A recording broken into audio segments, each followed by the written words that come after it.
Hey everyone, so today I'm going to be talking about Night at the Museum 3 Secret of the Tomb, and I'm really looking forward to doing this video because I love the Night at the Museum series. The first film was perfect and I've seen it several times and I love it. The second film was really good, but I thought it was kind of lacking something, and then when I saw the trailer for the third film set in London at the British Museum, Rebel Wilson is in it, and then of course there's the news about Robin Williams, and I will talk about Robin Williams in a bit.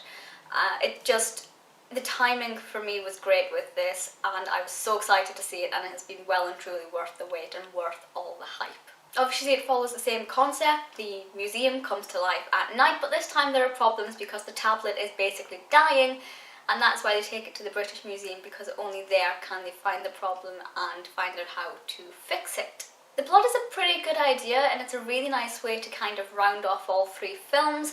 I do think it progressed slightly slowly. It picked up pace towards the end, but I think the middle could have been done a little bit quicker or a little bit differently, or had another element in there to kind of spice things up a little bit.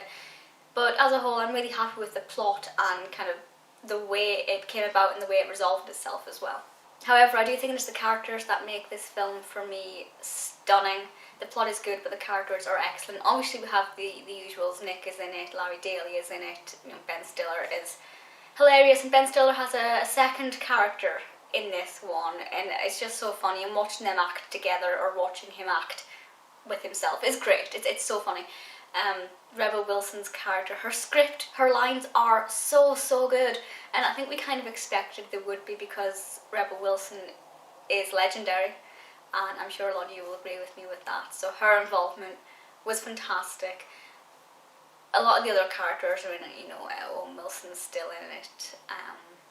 Most of the main ones are still in it. There are a couple of characters, because they've come over to Britain, not all of the main characters have come over, so there are a couple of them museum artefacts, I guess, that I kind of missed. But for the most part, the characters were great, and obviously Teddy Roosevelt was still in it, Robin Williams, and it's hard to watch. I'm a huge admirer of Robin Williams. I absolutely love him, and I do think the film was kind of, it's not a tribute, but it's the perfect kind of way to mark his life. When the film came out at the end of the year, it was a really beautiful way to say, this is Robin Williams. And I do personally think that the character, not necessarily Teddy Roosevelt, but his portrayal of the character is very true to his acting style. And there's a bit towards the end where he does something and you just think that's so typical. And it is hard to watch. There's a certain point when it's exceptionally hard to watch because of what the character goes through as well.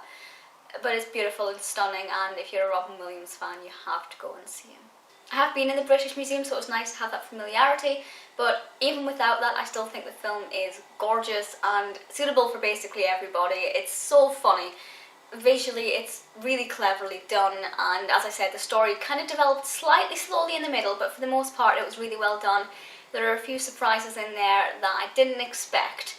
Absolutely loved it. Let me know your thoughts in the comments below this video of what you thought of it, or if you're not going to see it, if you're not bothered why. Suggestions for other videos, let me know, and I'll see you all next time. Bye!